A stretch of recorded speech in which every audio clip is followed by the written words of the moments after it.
এবং শিল্প আমাদের ভবিষ্যৎ। শিল্প ভবিষ্যৎ, যে যুব সমাজের যে কর্মসংস্থানের ব্যবস্থা এবং তার যে লক্ষ্য, সেই লক্ষ্য নিয়ে কিন্তু তিনি মন্ত্রিসভা পরিচালনা করছিলেন। কিন্তু দুঃখের বিষয় যে তিনি সেই স্বপ্নটা পূরণ করতে পারলেন না। কিন্তু এখন যুব সমাজ তার অনুভবটা বুঝতে পারবে যে তিনি কত ধরনের, কী ধরনের উন্নত মানের মানুষ এবং স্বচ্ছতা, তার যে স্বচ্ছতা আজকে বিরোধী যে দলগুলো আছে, যেহেতু আমাদের যে এখন বর্তমান যে মুখ্যমন্ত্রী, তিনিও কিন্তু তার প্রশংসা করছেন, তার মুখ্যমন্ত্রীর যারা ক্যাবিনেট মন্ত্রী তারাও প্রশংসা করছেন, বিরোধী দলের নেতা যারা আছেন তারাও প্রশংসা করছেন যে তিনি একজন সৎ এবং স্বচ্ছ মানুষ ছিলেন।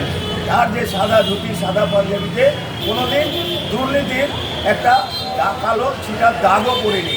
ফলে সেই নেতাকে আমরা হারিয়ে আজকে আমাদের পশ্চিমবঙ্গের যে বাম আন্দোলনের, বিশেষ করে কমিউনিস্ট পার্টি মার্ক্সবাদী, যে আজকে আর একটা নক্ষত্র আমাদের নিভে গেল। এতে আমরা খুব মর্মাহত। তাকে শ্রদ্ধা নিবেদনের জন্যই আজকে আমরা মালদা জেলার রথবাড়ি পুলিশ আমরা তাকে শ্রদ্ধা নিবেদন।